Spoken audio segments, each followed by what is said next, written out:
नमस्कार, आप देख रहे हैं अपना बिहार और मैं हूं आपके साथ विभा उपाध्याय। मुजफ्फरपुर के बाजार समिति में पंचायत चुनाव की मतगणना इस वक्त चल रही है, लेकिन यहां पर उस वक्त अफरा तफरी मत का माहौल हो गया जब काउंटिंग में देरी होने पर कई प्रत्याशियों ने नाराजगी जाहिर कर दी। गेट के पास जाने से रोकने पर प्रत्याशी और उनके समर्थक हंगामा करने लगे। मतगणना परिसर में अफरा तफरी का माहौल मुजफ्फरपुर में देखने को मिला। पुलिस ने लोगों को समझाने की कोशिश की, लेकिन जब उन लोगों ने अनसुना कर दिया तो पुलिस को लाठी चार्ज करना पड़ता है। तस्वीरें आपके सामने है, देखिए काउंटिंग सेंटर के बाहर की ये तस्वीर है। मतगणना में देरी हो रही थी, लोगों ने नाराजगी जाहिर की। मतगणना सेंटर पर भारी तादाद में लोगों का जुटान आपको नजर आ रहा होगा। एक्सक्लूसिव तस्वीरें आपके टीवी स्क्रीन पर इस वक्त, और लोगों को समझाने की भरसक कोशिश की गई। सुरक्षाकर्मी जो यहाँ पर सुरक्षा के मद्देनजर तैनात किए गए हैं, लेकिन लोग जब मानने को तैयार नजर नहीं आए उसके बाद लाठी चार्ज की जाती है। देखिए कैसे जाम जैसे हालात बन गए। प्रत्याशी और समर्थकों का हंगामा यहाँ पर बहुत देर तक यूं ही चलता रहा। 1 घंटा हो गया, डंडा लेके चढ़ रहा है, मार रहा है। तो कैंडिडेट को भी मार रहा है, महिला के भी नहीं, सबको मार रहा है, कैंडिडेट को मार रहा है। तो अब मान के चलिए जो हम लोग का ही पता रहता तब 11 बजे के बाद अंदर नहीं जाना है, तब ना हम लोग सवेरे चलाते हैं। यहाँ कहा जा रहा है कि 11 बजे से पहले क्यों नहीं आया, और ट्रैफिक इतना जाम है कि हम लोग लेट हो गए। आधा घंटा तो रामदयालु गोलंबर पे ही लगा है। जाम के वजह से अब जा रहे हैं तो रात प्रशासन चला रहे हैं, डंडा चला रहे हैं। देखिए ये अच्छा नहीं है। समस्तीपुर जिले में पंचायत चुनाव के 1094 पदों के लिए 3888 उम्मीदवारों के भाग्य का फैसला शुक्रवार को होगा। यानी कि इसे लेकर के तस्वीर आज साफ हो जाएगी। इसके लिए शहर से सटे मुर्दीवा में महिला ITI कॉलेज परिसर में वोटों की गिनती का काम शुरू हो चुका है। मौके के हालात का जायजा लिया संवाददाता मुकेश ने।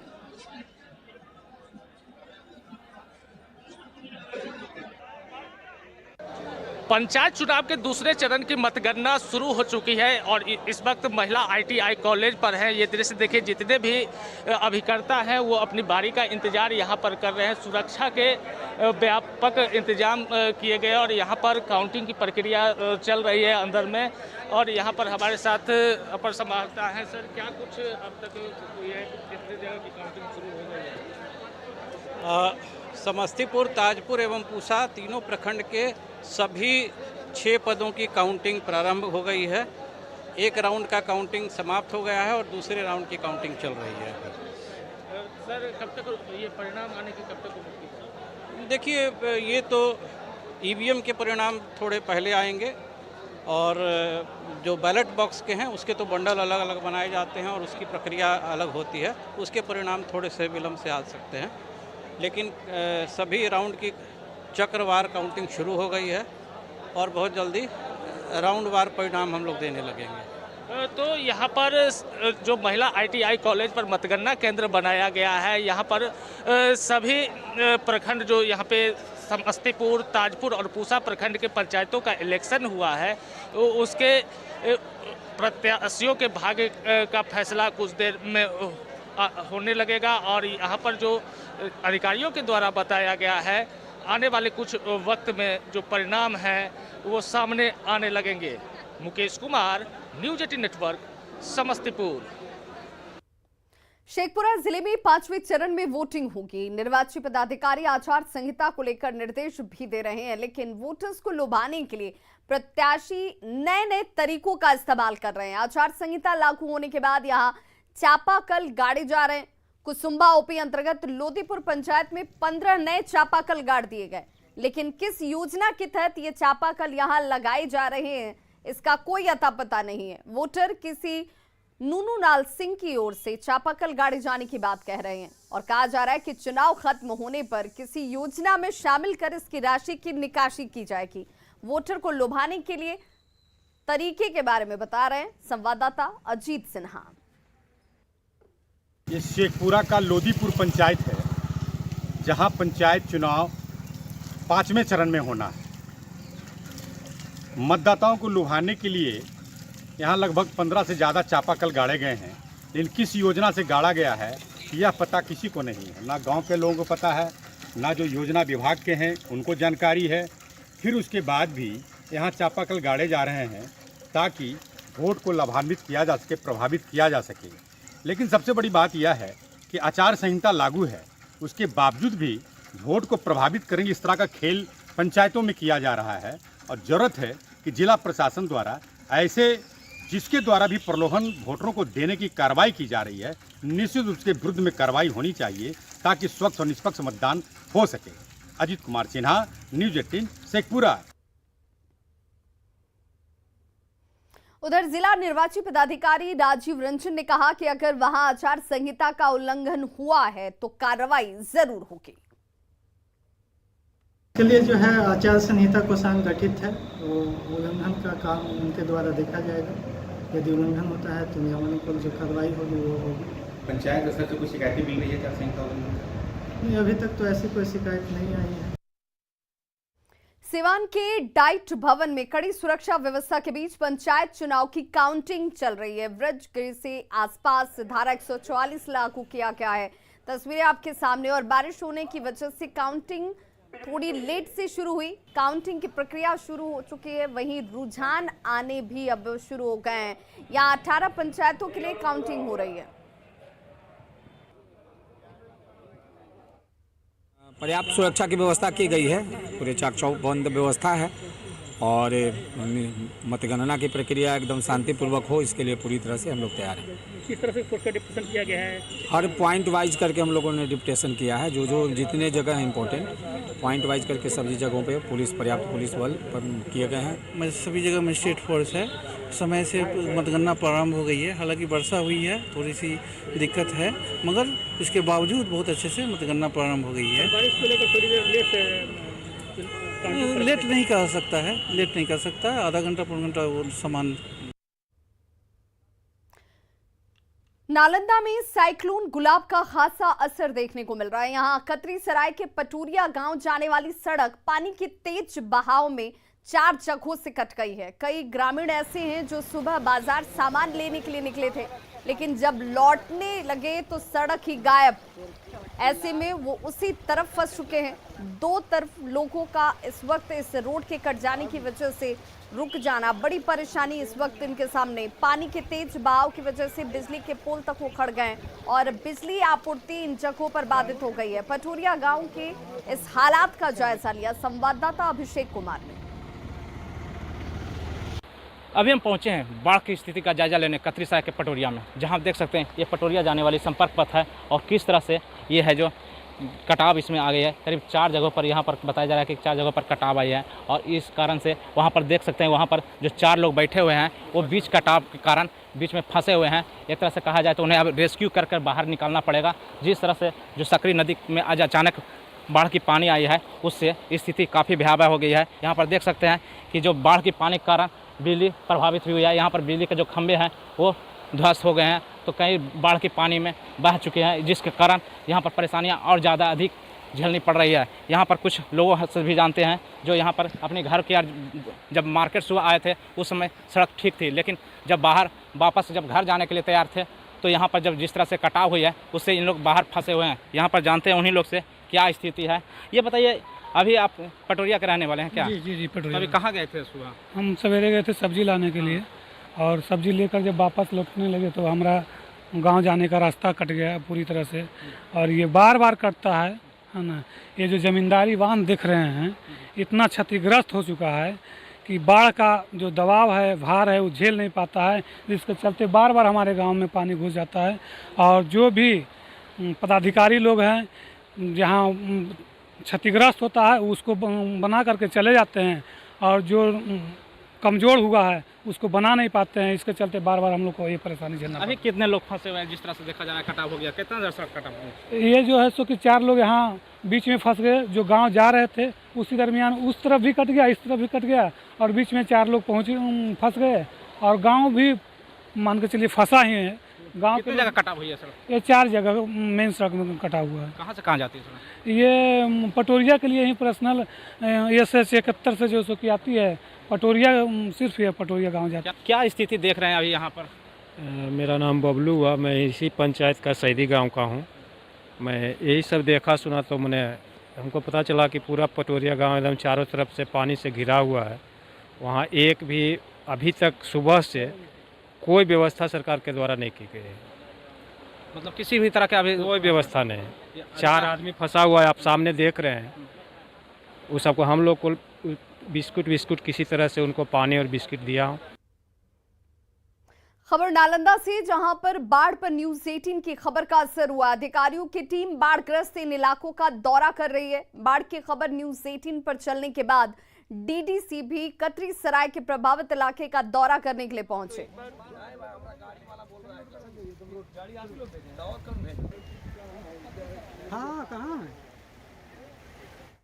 यहाँ पर कटा हुआ है जैसा आप देख रहे हैं, और पीछे में एक जगह पे जो मिट्टी वाला बांध है वहाँ पे थोड़ा सा कटा हुआ है। तो अभी हम लोग वही नाव वगैरह का व्यवस्था करा रहे हैं। फ्लड कंट्रोल का बैग्स वगैरह आ गया है, बालू वगैरह का व्यवस्था हो गया है। थोड़ी देर में लोग इसको भरने की कोशिश करेंगे। कतरी सराय गिरिया दोनों प्रखंड प्रभावित हुए हैं?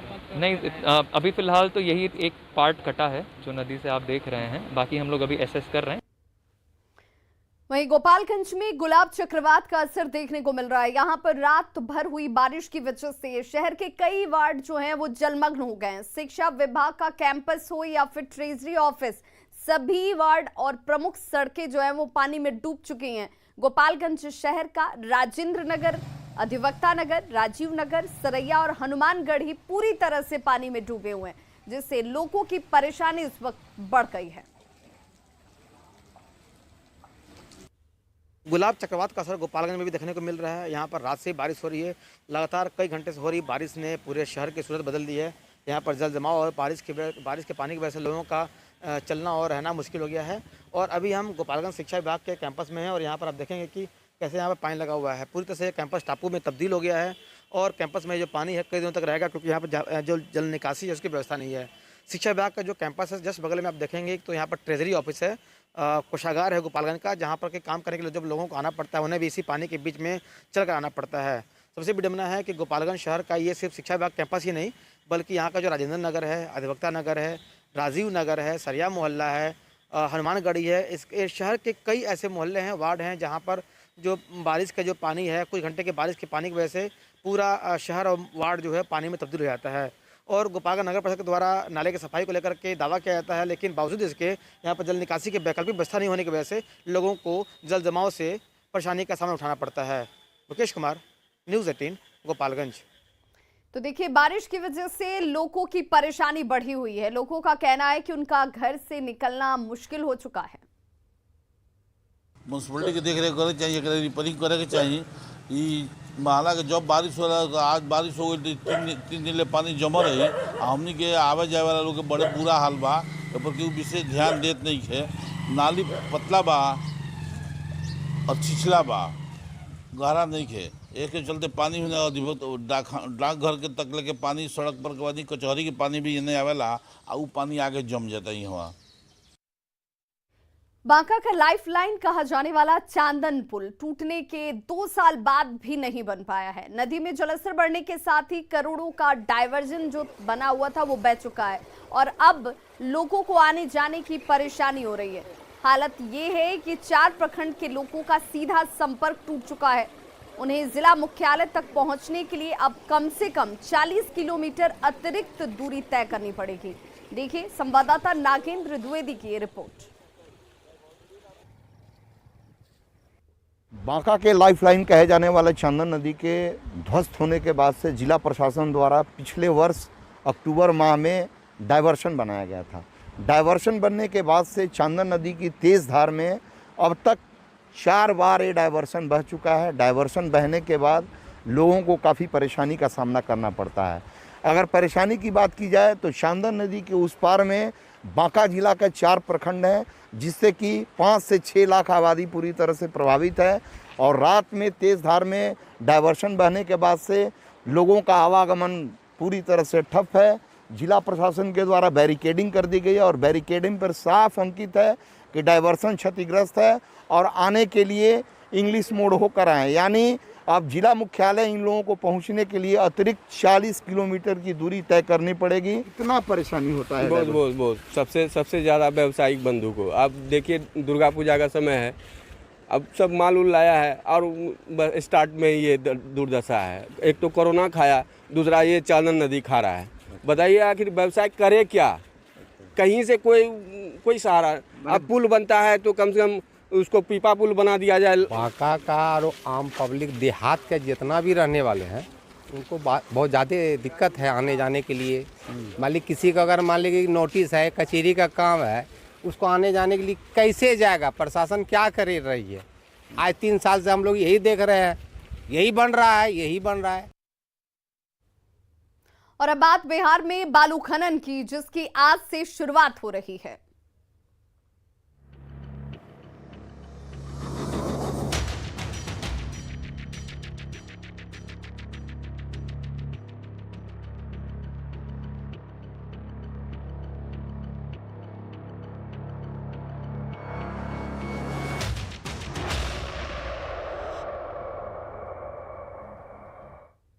तो बिहार में आज से 8 जिलों में खनन की शुरुआत हो चुकी है। हालांकि पटना, भोजपुर, सारण, औरंगाबाद, रोहतास और गया में बालू खनन अभी भी बंद रहेगा। वहीं रोक हटने के बाद नवादा, किशनगंज, वैशाली, बांका, मधेपुरा, बेतिया, बक्सर और अरवल में खनन का कार्य आज से शुरू हो सकेगा। आपको ये बताते चले कि हर साल एनजीटी 1 जुलाई से खनन पर रोक लगा देती है, जिसके बाद 1 अक्टूबर को रोक हटाकर खनन का कार्य एक बार फिर से शुरू हो पाता है। हालांकि पटना सहित 5 जिलों में इस बार खनन कंपनी ब्रॉडसन ने खनन करने से इनकार कर दिया था और इसके बाद से 1 मई से ही खनन का कार्य बंद है।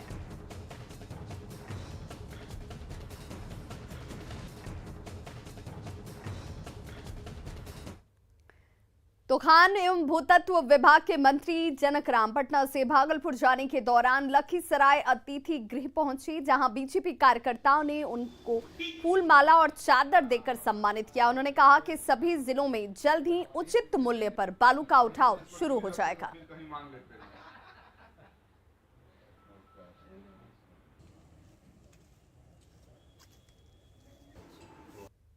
कि आज ये कैबिनेट की बैठक भी है और मुझे लगता है कि बिहार के यशस्वी मुख्यमंत्री नीतीश कुमार जी के नेतृत्व में और जो प्रतिबंध है एनजीटी के माध्यम से लगा हुआ था, तो आज 1 अक्टूबर है और आज से लगता है कि माननीय मुख्यमंत्री जी के नेतृत्व में जो बैठकें होगी उस बैठक में निर्णय हो जाएगा।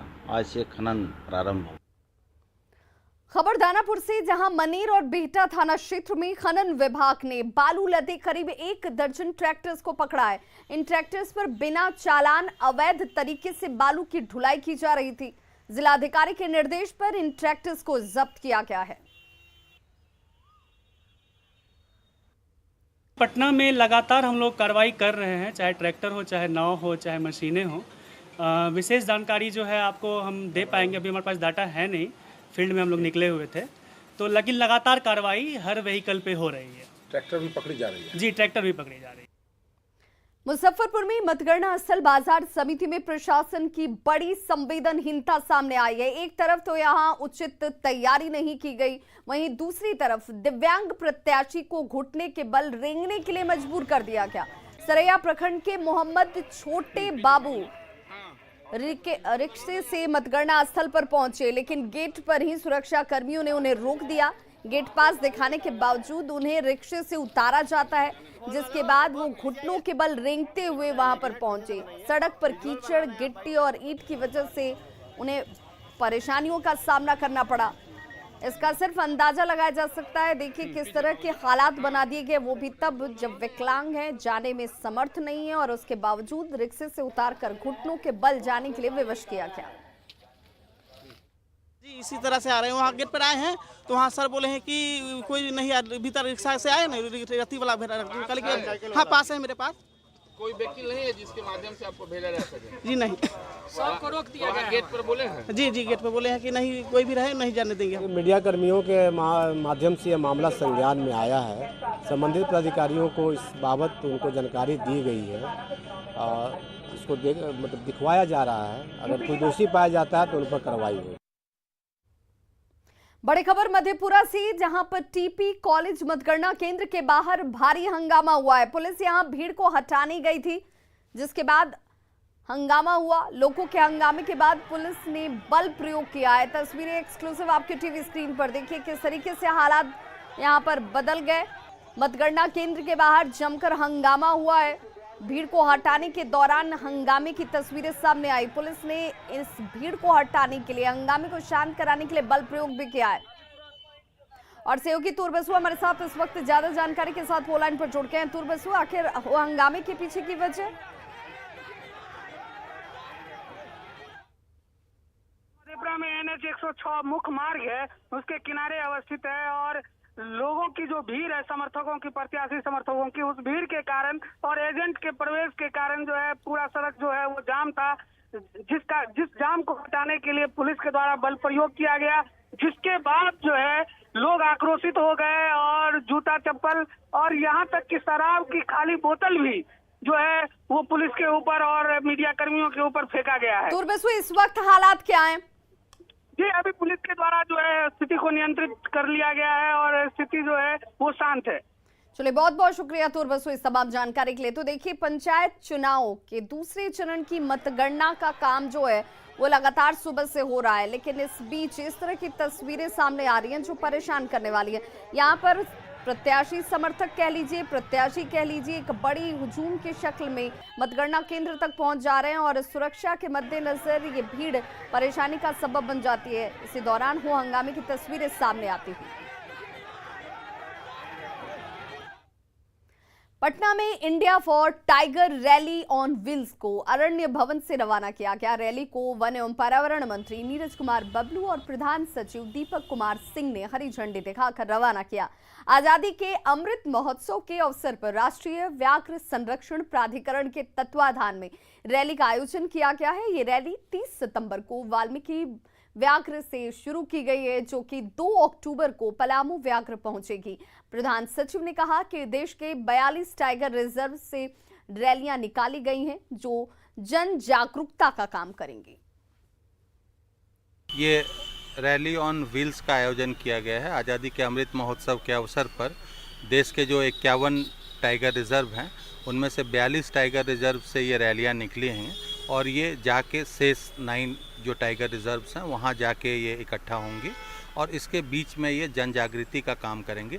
हमारे वाल्मीकि नगर टाइगर रिजर्व से जो रैली निकली है ये रैली जाके पलामू टाइगर रिजर्व में समाप्त होगी और फिर वहाँ पर इकट्ठा होकर ये सभी जो हैं रास्ते में भी और वहाँ इकट्ठा होने के बाद भी लोगों के बीच में टाइगर कंजर्वेशन के बारे में जागृति पैदा। तो खबरों का सिलसिला लगातार जारी है। आप देखते रहिए न्यूज़ 18 बिहार झारखंड।